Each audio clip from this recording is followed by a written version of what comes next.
Welcome to Surviving Life's Traumas and Dramas podcast, where me and my family have come together to share our experiences of our traumas and dramas and hopes it will provide you a place of comfort and encouragement with zero judgment. Just real conversations of our journeys so you never have to feel alone on yours. Discuss the emotional and mental abuse that occurred within those relationships. And it doesn't necessarily have to be within like a romantic relationship. It can be in a platonic relationship, with your family or friends. And I wanted us to discuss, so let's talk about it. I mean, I can share a little bit. So last time I brought up my mom, obviously growing up with her resulted in a lot of traumas that I've had to work through, and just kind of set me up to put me an enabler in relationships and put up with a lot of stuff that I probably shouldn't. Um, so kind of coming out of my mom's home, I got married at 18, a month after I turned 18, because I was very eager to get out of her home and under her rules and just all that. And then in my marriage, like, it was pretty toxic too. We both had a lot of baggage and issues from different things that happened in our childhood, and neither one of us knew how to process them, deal with them. So we ended up hurting each other in a lot of different ways. Um, and then kind of like moving out of that relationship. We were still married, but we had separated for a while. And being in that marriage, I was very neglected. Like, I was never a top priority, but my codependency issues and my just need to make him feel like he was always number one became a big issue after we had our son. There was a lot of jealousy on his side, and just, never being the priority. So I left that marriage and started dating somebody else. Again, still married, just separated.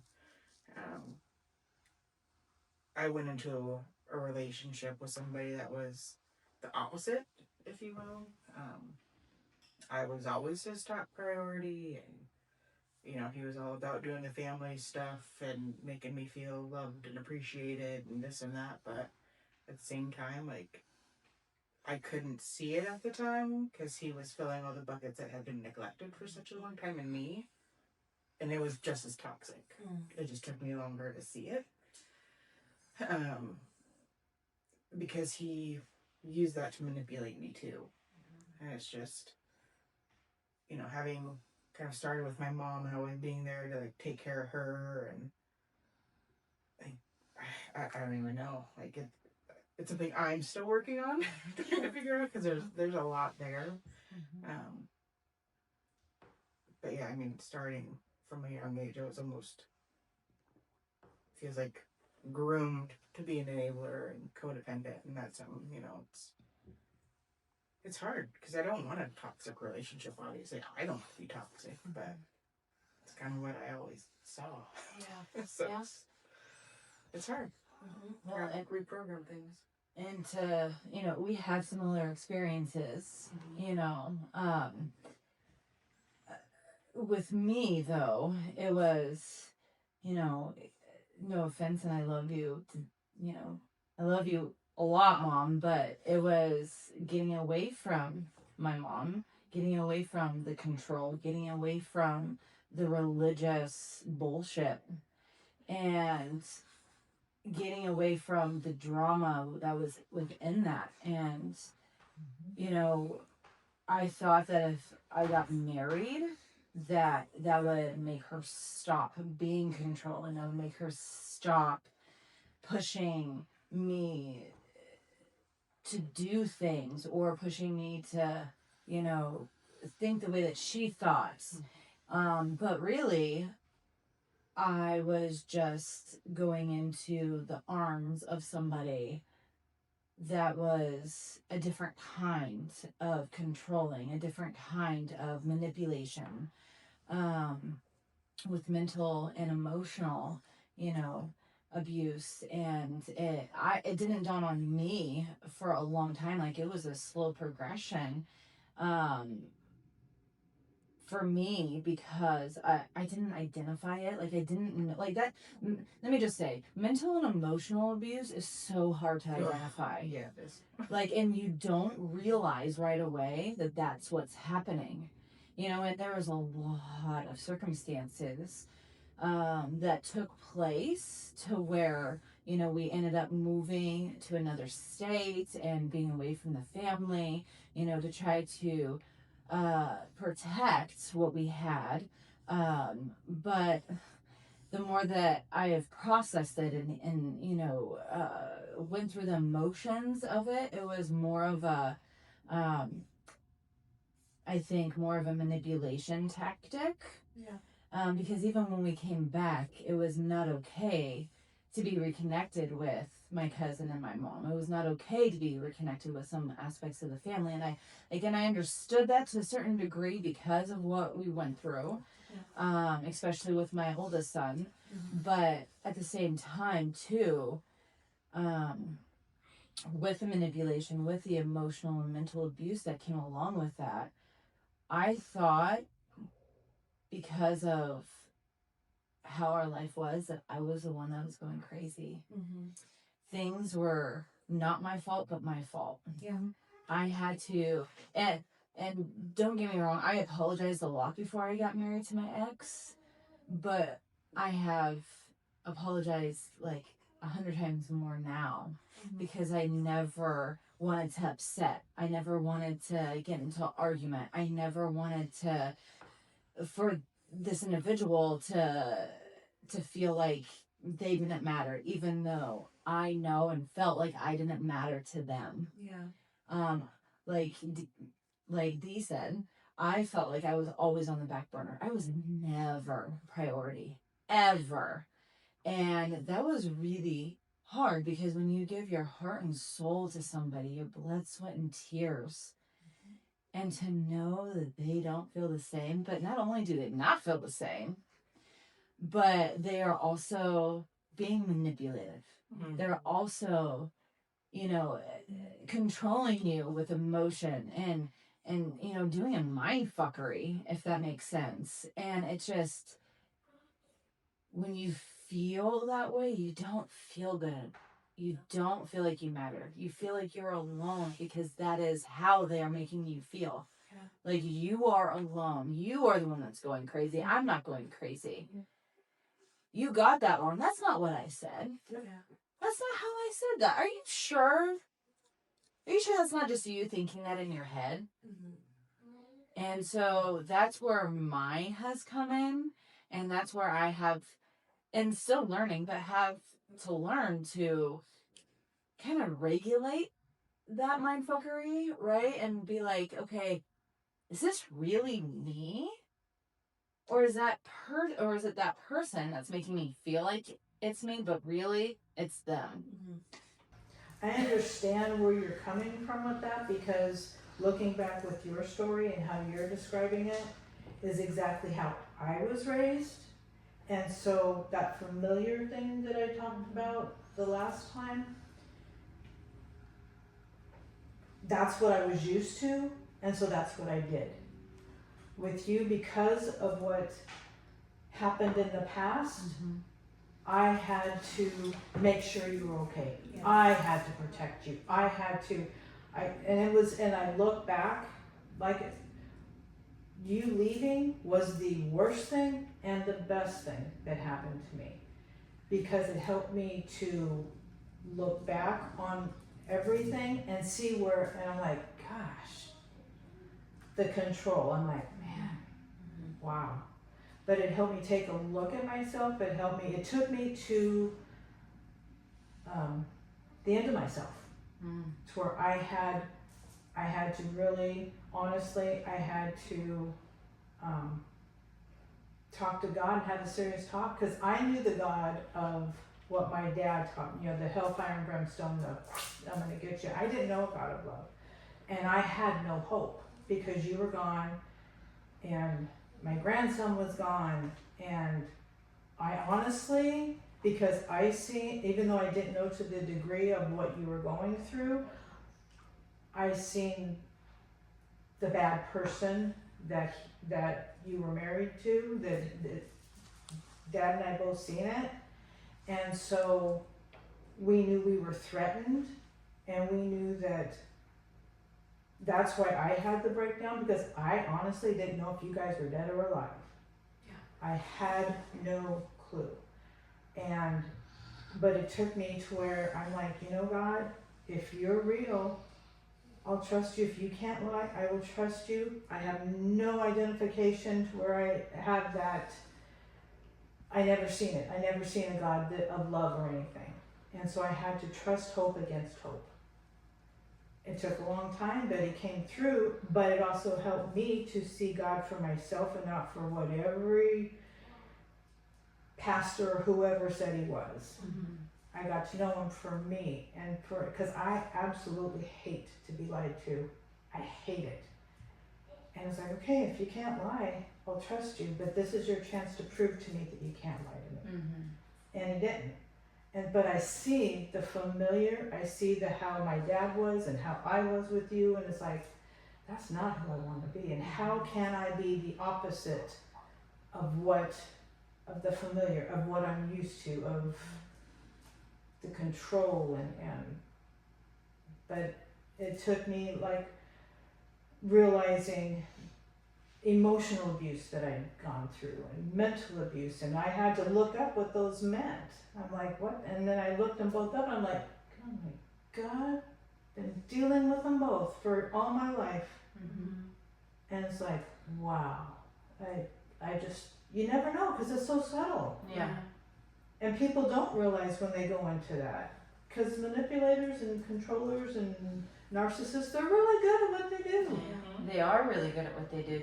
They're very good at putting that mask in front of you. They're really good at love bombing you. They're really good at telling you everything that you want to hear, and you're no longer with the people that you love and care about, your friends and family. That's when they pounce and they're like, oh, now that I have you in my tentacles, and now that it's next to impossible for you to leave me, I'm going to start treating you like shit. I'm going to start making you feel like shit. I'm going to start being manipulative, being abusive in all aspects. And again, that's why it's so hard to identify, especially in the beginning of any kind of relationship, whether that's platonic or romantic relationships, because that mask that they provide, and they're so good at it. It's like the Joker, you know? They're really good at their game. Yeah. For sure. Well, I would just like to say that it is amazing to see, after everything she said, for you to, there was no excuses, there was no defensiveness. It was being able to just like listen to what she was saying and taking responsibility, but not necessarily that you have to do that anymore, because I know you already have a long time ago, but giving, like saying what was going on without being defensive, if that makes sense. Just saying from your point of view without being like, but I, or, you know, anything like that. So that's a little off topic, but I just, before I forgot to say it, I just want to tell you that I thought that was lovely. Such a big thing that I'm still processing. That I'm still going through the motions, and I'm still like get little triggers. And I'm like, hold on, wait, why is that trigger there right now? Like I thought that I was past that, but clearly, I need to work on that. Which takes a lot of emotional maturity. So much. I have met so many adults who do not have the capability of doing that at all. They cannot recognize their own triggers or even recognize when they're being triggered. And there's just like an explosion of emotion, whether it be explosion of emotion, whether it be like anger or sadness or fear or frustration or whatever, because all of these things are emotion. Because the expression that I've always enjoyed is that anger, because usually it's anger, right? Usually people get mad. Anger is a secondary emotion. Yeah. To whatever we're feeling before the anger. Yeah.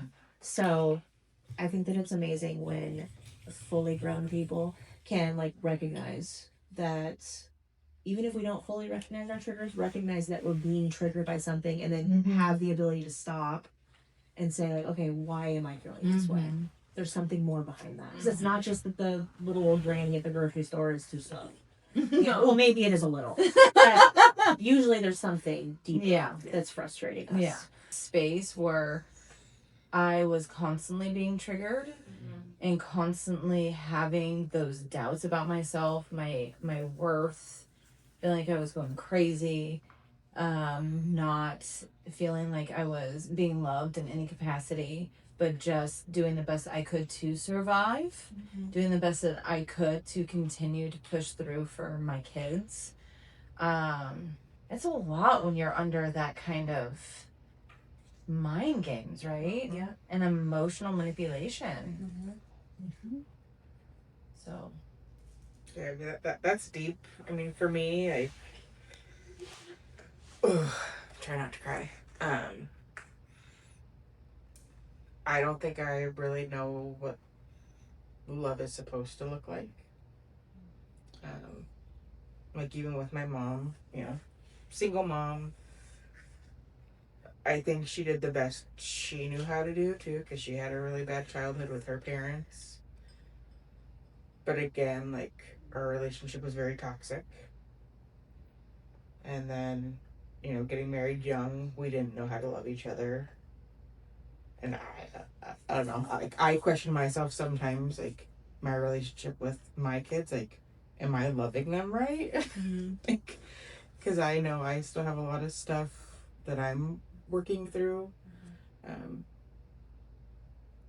Because thankfully, I feel like I have identified a lot more of the issues that I need to address in my life to make me a better person. But like, I'm constantly in survival mode, and I don't necessarily get angry with triggers. I just shut down.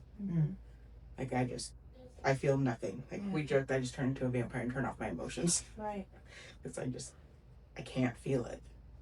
Because I don't know. And I think I've done that since I was little. Yeah. I don't know. It's weird. I did the complete opposite, and I grew up with an angry man in my house, and I became the angry man in my house. So I took on, you know, along with taking on that thought that I'm never going to be treated a certain way, I also took on the way of treating people a certain way, if that makes sense.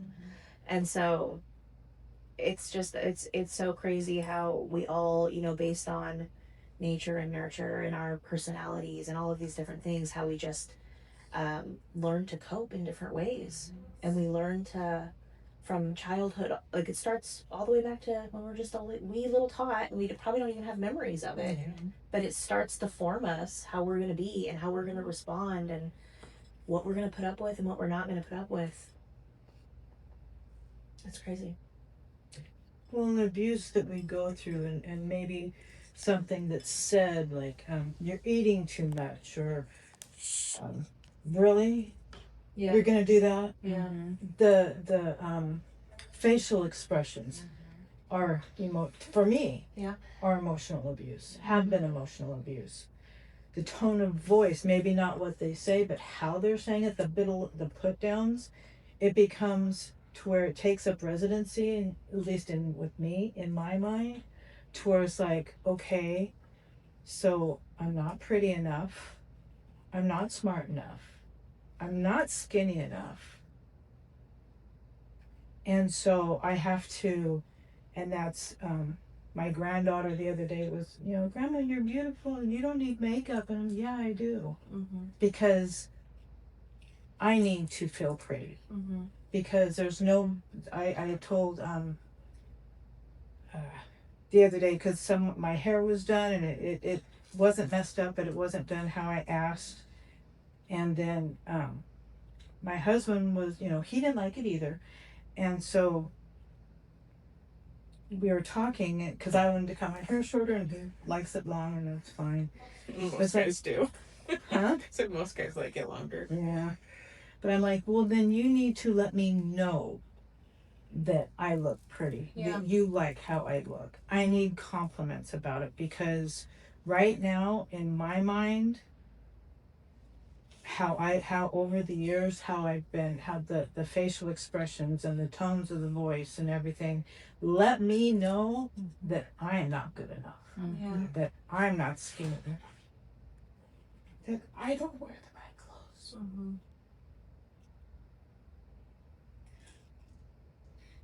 And so I have to fight back. Sometimes looking in the mirror and say, you are smart, you are pretty. Like with my books that I've written and stuff, we were talking the other day and I said, oh God, I'm okay. And I was saying, talking about people encouraging, you know, and he was, when he's quiet to me, he's listening. Yeah. Even though he don't say anything. But kind of telling him without telling him, I need encouragement with this. That's why certain people don't know about the books, because I don't need someone trying to be better than me. I just need, you know what, you can do it. I'm proud of you. Mm-hmm. It's gonna happen, blah, blah, blah, blah, blah. And it is happening. Mm-hmm. But to where the abuse takes up residency, to where, and that's why I believe it's hard for people to step out of relationships, because for one thing, it's familiar to them. That's all they know. They don't think they can make it without it, but in their mind, they're not strong enough because they've been told. In their mind, they're not good enough because they've been told. They're not pretty enough. They're not smart enough. You can't make it. So mental abuse, mental and emotional abuse takes up residency, and it's something that we have to combat with, like we said before, with being brave. Mm-hmm. But you have to be convinced in yourself that yes, I am smart enough. I am pretty enough. I am. You don't like the clothes I wear?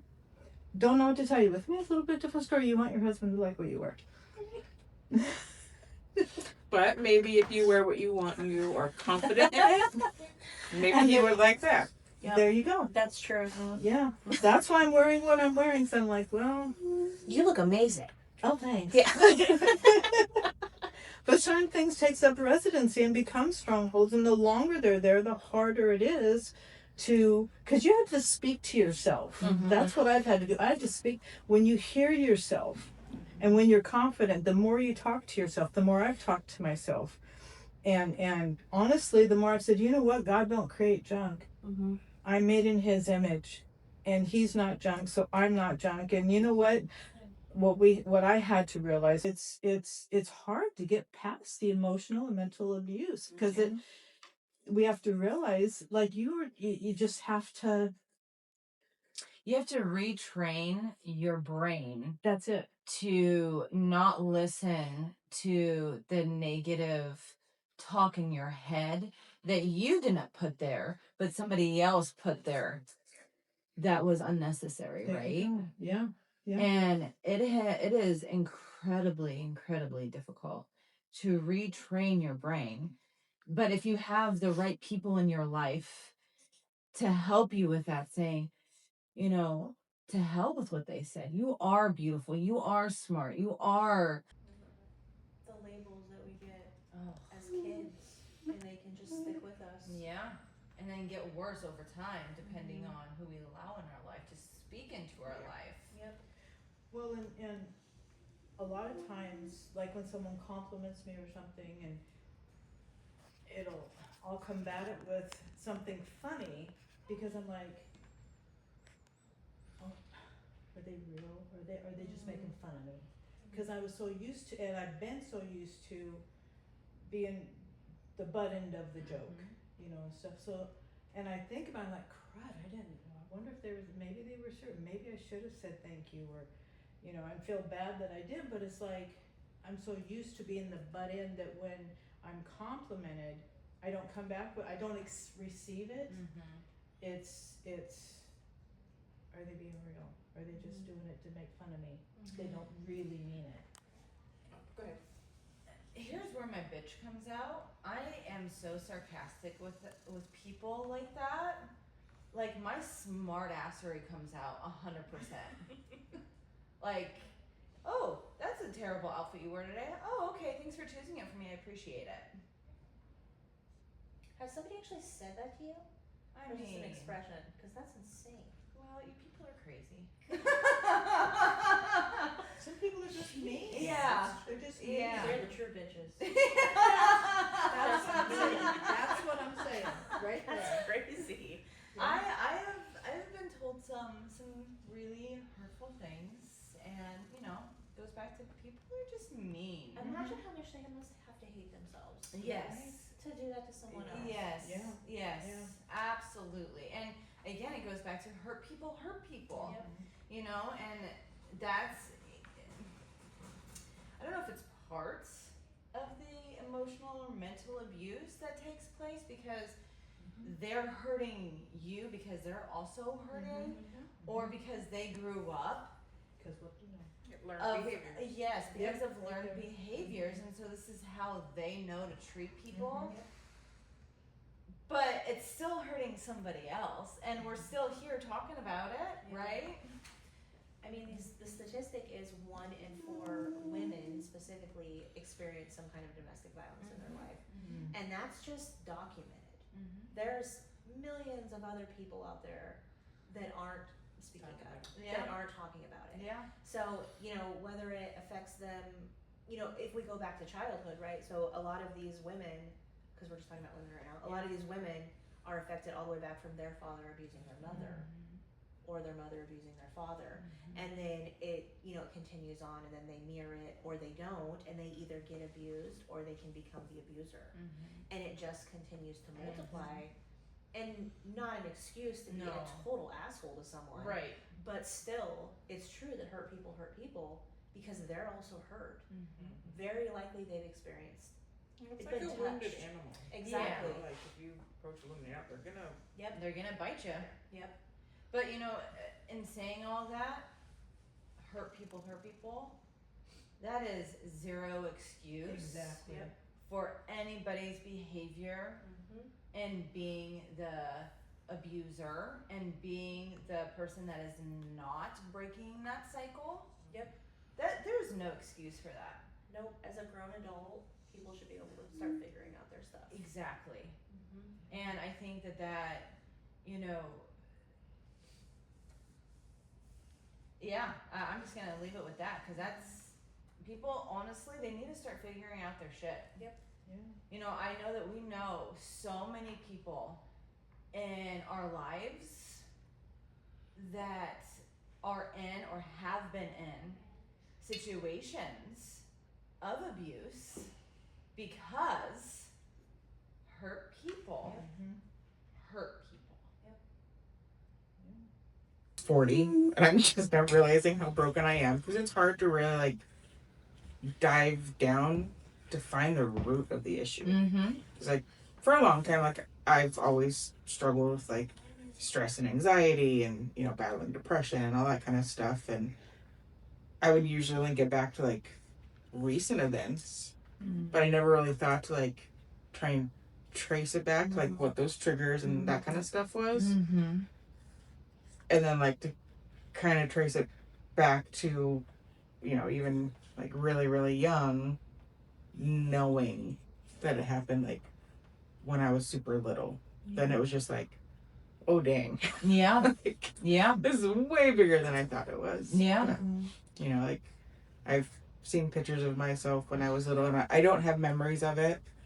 Like there's one picture that it hit me. Like I felt what I saw in that picture, and that's actually been helping me a lot kind of deal with stuff. But like I was standing in front of a closet, and I could just see how hurt and just broken I was. And I was, I don't know, maybe 2 or 3, and it's just like knowing that I kind of need to retrain myself on what healthy looks like.